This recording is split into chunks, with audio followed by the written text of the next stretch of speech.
Hi, I'm Anna, and my life took an unexpected turn 5 years into my marriage with Paul. We were your typical couple. I was a teacher, and he worked as a manager at an energy company. Life was relatively uncomplicated until his father passed away, leaving his mother, Elaine, alone in their family house. It was at this point that Paul dropped a bombshell. Anna, we need to talk, Paul said abruptly one night, his tone serious enough to make me pause mid-scroll on my phone. I looked up, asking, "Everything okay?" He took a deep breath. "It's about Mom. She's alone in that old house since Dad passed. I think we should move in with her." I felt my stomach drop. Move in with Elaine? You know Elaine and I barely get along. He leaned against the kitchen counter, his expression firm. "I know, but she's my mom, and she's struggling. Plus, we're just burning money on this rented apartment." I sighed, running a hand through my hair. "But this is our space, our home. Moving in with your mom, it's a whole different ballgame." Paul's voice took on a pleading edge. "Please, Anna, it's not just about the space. It's about family. Mom needs us." Feeling cornered, I bit my lip. "Your mom needs us, or you need your mom." "That's not fair, Anna. It's not like I'm asking you to live in a dump. It's a huge house, plenty of room for all of us," he argued. Crossing my arms, I felt the tension rise. "And what about our life here? Just drop everything because Elaine snaps her fingers." "It's not like that, and you know it. I'm thinking about what's best for everyone," he retorted. "Everyone or just Elaine?" I shot back. He threw his hands up in frustration. "Damn it, Anna. Can't you just try to see the bigger picture here?" Glaring at him, I responded, "I am looking at the bigger picture. Paul, our life, our independence. Not just playing happy families in that gloomy old house of hers." The argument went in circles, but eventually, I caved for the sake of peace. Moving day arrived, and it was as uncomfortable as I had imagined. Elaine's house was an imposing old structure with echoing rooms and a constant chill in the air. Elaine greeted us with a stiff smile, saying, "Welcome to my home. I expect you to respect my ways." I forced a smile, trying to keep the peace. "Of course, Elaine. We appreciate you letting us stay." However, living with Elaine was akin to living with a hawk. She had a comment for everything. From the way dishes were put away to how the plants were watered. It was relentless. One night, after a particularly harsh critique on my cooking, I exploded to Paul in our room. "I can't do a damn thing right for your mother. It's like living with a drill sergeant." Paul rubbed his temples, looking equally frustrated. "Anna, just give it time. She's old and set in her ways." I threw my hands up in frustration. "Great, so we just tiptoe around her till the end of time." He didn't have an answer, and honestly, neither did I. This house, with its constant surveillance and Elaine's scrutinizing eyes, was suffocating. Life in Elaine's house was turning into a daily grind. Just when I thought I could handle it, Paul dropped another bombshell. It was a lazy Sunday afternoon, and I was trying to find some peace in the garden when he came out. "Anna, we need to talk," he said. I looked up, feeling a knot in my stomach. "What now, Paul?" He took a deep breath. "I think you should quit your job and stay home. We're spending a fortune on a nurse and housekeeper for Mom. It makes more sense." I stood up, anger rising. "Quit my job, Paul. I love teaching. It's not just about the money." He ran his hand through his hair, his tone getting edgy. "I know, but think about it. It'll make things easier around here." I shook my head, disbelief washing over me. "So what? I just become a full-time maid and nurse? That's not the life I want." Paul's voice rose. "It's not about what we want, Anna. It's about what's practical. My mom needs us." I glared at him. "No, your mom needs you. I didn't sign up to be her caretaker." He shot back, "Well, things change, Anna. We need to adapt." That word felt like a slap. I loved my job, my independence. This wasn't adapting. This was sacrificing. "You know what, Paul? Fine. I'll do it, but don't expect me to be happy about it." He sighed, a look of relief crossing his face. "Thank you, Anna. It means a lot." But it didn't feel like a victory. It felt like I was losing a part of myself. Quitting my job was hard, but the days that followed were even harder. I was now a full-time housekeeper, nurse, and cook. Elaine, as always, had her 2 cents to add about everything. One day, I snapped. Elaine was criticizing the way I ironed her clothes, and I couldn't take it anymore. Elaine, can you just stop? I'm doing my best here, I said, my voice shaking with frustration. She looked taken aback. Well, I'm sorry if I have standards, Anna. I threw the iron down. I'm not your servant, Elaine. I'm your son's wife. I'm here trying to help, and all you do is criticize me. There was a moment of tense silence, and then Elaine's expression softened slightly. I know you're trying, Anna. I'm just used to things a certain way, she said softly. I sighed, feeling the tension drain out of me. I know, Elaine, but not you. I have my way of doing things. From that day on, things were slightly better. Elaine toned down her criticisms, and I tried to accommodate her quirks. It was a fragile truce, but it was better than the constant battles. As time dragged on in Elaine's house, the atmosphere grew tenser, almost suffocating. Paul's behavior became increasingly distant and elusive. He was always late from work, and when he was home, he might as well have been invisible, retreating to the spare room like it was his sanctuary. One evening, unable to bear the silence and distance anymore, I cornered him in the kitchen. Paul, what's going on with you? You're hardly here. And when you are, it's like you're not even my husband anymore. He avoided eye contact, stirring his coffee absent-mindedly. Work's a nightmare right now, Anna. Just piles of stress. I leaned back against the counter, my arms folded.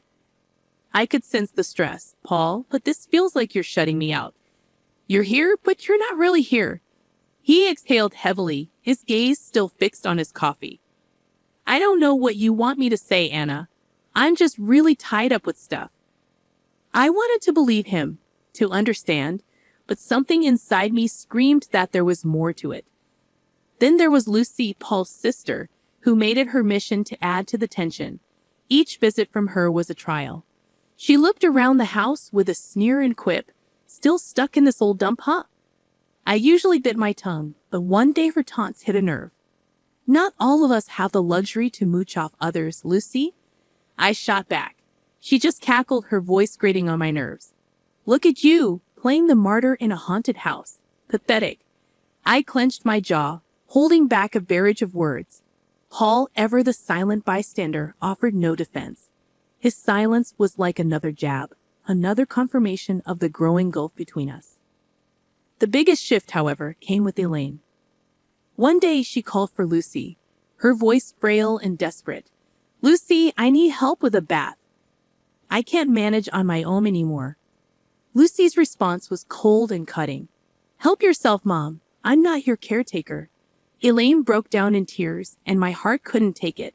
Despite our rocky history, I couldn't leave her in that state. I assisted her with the bath, and something changed between us that day.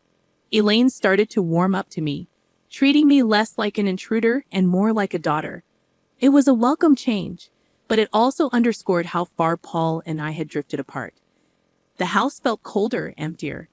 Despite Elaine's newfound warmth towards me, the walls seemed to echo with the growing silence between Paul and me, a chasm that widened with each passing day. Paul's late nights at work became a norm, and our conversations turned into mere whispers of their former selves. During one of these fleeting interactions, Paul dropped a new piece of news. Anna, I got an apartment near work, he said nonchalantly.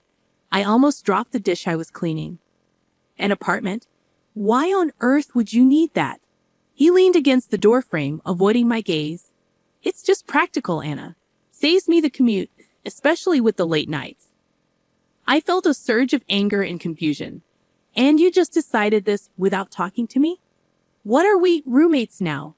He shrugged, his indifference cutting deep. I thought you'd be happy, less stressed about me coming home late. I shook my head in disbelief. Happy, Paul? This feels like you're living a double life. What's next? You'll tell me you have a second family? He sighed, rubbing his forehead. Don't be dramatic, Anna. It's not like that. I wanted to push further to break through his nonchalant facade, but I knew it was futile. The conversation ended there, as did many of our conversations those days. The true shock came a few days later in a candid conversation with Elaine. We were in the living room, sharing a rare moment of calm, when she suddenly said, "You know, Paul didn't buy that apartment with his money." I looked at her, puzzled. "What do you mean?" She hesitated, then continued, "He used my savings. He said it was an investment, and he even put it in my name." I felt my heart sink. "He's been using your money, and you're okay with this?" Elaine shrugged, a sad look in her eyes. "I couldn't say no. He's my son. But I thought you should know." I was speechless. Paul's secret apartment was one thing, but using his mother's savings under the guise of an investment felt like the man I married was slipping away, replaced by this stranger with secrets and lies. A few days later, I confronted Paul about it. "Paul, why didn't you tell me the apartment was bought with your mom's money?" He was unapologetic, almost defiant. "Because I knew you'd react like this. It's an investment, Anna. It's not a big deal." I couldn't believe his audacity. "Not a big deal. You're gambling with your mom's savings and keeping it from me. What else are you hiding?" He turned away, ending the conversation with a dismissive wave. "You wouldn't understand, Anna. It's business." Business. That word felt like a chasm between us, an excuse for everything that was going wrong in our marriage.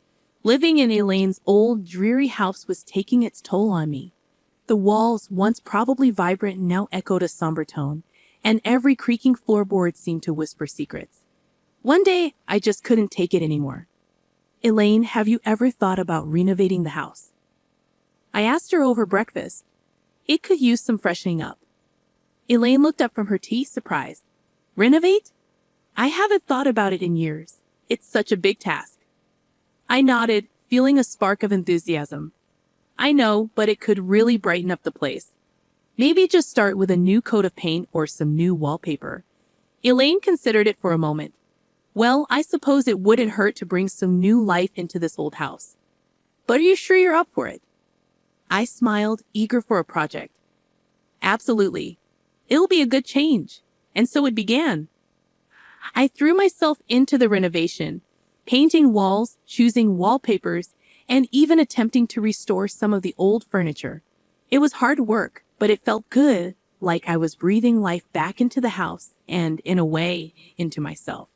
One day, while I was up to my elbows in paint, Paul walked in. He looked around, his expression one of shock and disbelief. "What the hell, Anna? What are you doing to my mom's house?" I stood up, wiping the sweat from my brow. "I'm renovating, Paul, like I told Elaine. It's time this place got a little love and care." Paul's face reddened. "You had no right to start changing things without asking me. This is my family home, not some DIY project." I felt my temper rise. "Your home? When was the last time you even cared about this place, Paul? I'm doing something good here." He took a step closer, his voice rising. "You're overstepping, Anna. You always do this. Try to control and push everyone else aside." I stared at him incredulously. "Take control, Paul. I'm trying to make this gloomy place livable. Maybe if you spent more time here, you'd see that." Before Paul could retort, Elaine walked in. "What's all this noise about?" Paul turned to her. "Mom, did you know about this? About her changing the house?" Elaine looked from me to Paul, then back again. "Yes, I did, and I'm glad she's doing it. This house needed a change, and Anna's doing a wonderful job." Paul looked like he'd been slapped. "But it's our family home," he protested. Elaine cut him off, her tone firm. "It's my home, Paul, and I want this. Anna has every right to do what she's doing." Paul stormed out of the room, leaving me and Elaine in an awkward silence. I felt a mix of victory and sadness as the house underwent transformation, but the gap between Paul and me seemed to grow wider. The day Elaine suffered a stroke, our world turned upside down.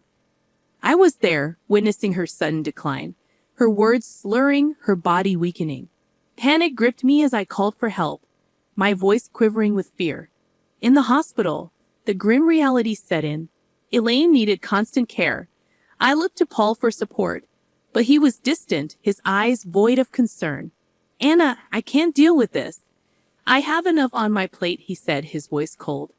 I was stunned. You can't deal with this, Paul. She's your mother. He shrugged, his response cutting like a knife. Yeah, and she's been a burden for years. This is just the cherry on top. I couldn't hide my disgust. She's not a burden, Paul. She's family. She needs us. His laugh was bitter. Us? No, Anna. She needs you. I've got other things to handle. I was left speechless, my respect for him sinking. I took it upon myself to care for Elaine. It was hard watching the once strong woman confined to a bed, dependent for every little thing. As I became Elaine's primary caregiver, Paul's visits grew rarer, and his indifference more apparent. His visits were short, his conversations with Elaine brief and superficial. Then Lucy came. I overheard them in the living room, their words like venom. We should start thinking about the will, dividing the assets, Lucy said, her voice devoid of any emotion. I burst into the room, fury coursing through my veins. How could he be so heartless, discussing her will right in front of her? She's still here. Lucy smirked, her words sharp. Oh, look who's talking, the saintly daughter-in-law. This is our family's matter, stay out of it. Paul chimed in, his voice laced with cynicism. Anna, just drop it. It's practical to plan these things. No use pretending she's going to bounce back. I was aghast at his cruelty. Practical? She's your mother, Paul. How could you be so callous? He shrugged his reply, cold and detached. Like's callous, Anna. Better get used to it. I turned away, my heart heavy with disgust. The following weeks, I devoted myself to Elaine's recovery, and to my surprise, she showed signs of improvement. Her fingers twitched, her speech cleared, and she even managed a few steps. It was a miracle to me, but a nuisance to Paul and Lucy. Their true colors were now vividly clear. Their mother's plight was nothing more than an inconvenience, a hurdle in their path of inheritance. The betrayal stung deep, not just as a daughter-in-law, but as a human being. Life had settled into a grim routine. Elaine's health was a constant roller coaster, with small victories overshadowed by the looming fear of the worst. Then it happened, another stroke, this time more severe. The call from the hospital felt like a punch to the gut. Elaine didn't make it. The funeral was a somber affair. I stood beside the grave, my heart heavy, watching as people paid their respects. That's when Paul arrived, and with him, a woman I didn't recognize and two small kids clinging to her hands. Who's she? I whispered to myself, my eyes fixed on the unfamiliar woman.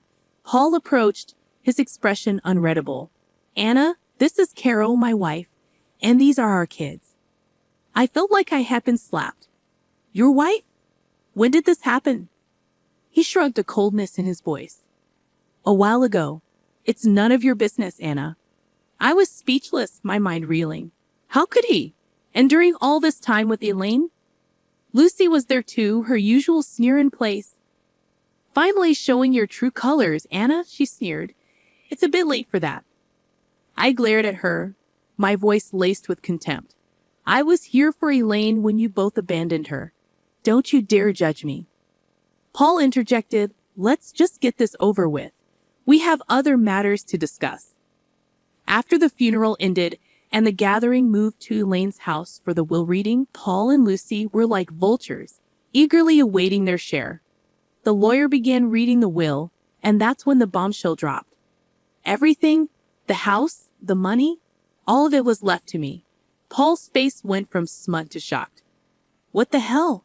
This can't be right. Lucy was fuming. She was our mother. How could she leave everything to this nobody? I stood there stunned, not sure how to feel. Happy? Vindicated? It all felt hollow. Paul turned to me, his voice filled with accusation. You manipulated her, didn't you? Turned her against? I shook my head, disbelief and anger mixing in my voice. I did nothing but care for her, which is more than I can say for you, I said as the lawyer intervened. Elaine was very clear in her will. Lucy was seething. This is not the end. We'll contest this. There's no way we're letting her get away with this, she declared as they left in a huff. I stood there alone in the house that was now legally mine, the walls witnessing so much pain, betrayal, and love. I looked around, feeling the weight of Elaine's last act of kindness and the burden of a broken family. The house felt different now, like it was echoing with Elaine's last wishes. I was sitting there holding the will, still trying to get my head around everything. Elaine had left it all to me, and Paul and Lucy were raging mad about it. They came back the next day all fired up. "You really think you can just take everything?" Paul burst out as soon as he stepped in. I looked up, tired but standing my ground. Elaine decided this, Paul. It was her choice. Lucy was red in the face, yelling, "You tricked a sick old lady? We won't let you get away with this." I stood up, fed up with their nonsense. "Tricked? I was there for her, unlike you two. She chose to leave it to me," I said firmly. Paul was fuming. "So you think you've beaten us? You think you can just snatch everything away?" I let out a heavy sigh. "I didn't snatch anything, Paul. Elaine gave it to me because she knew I actually cared." Their yelling didn't stop, but it was just noise against the truth I knew.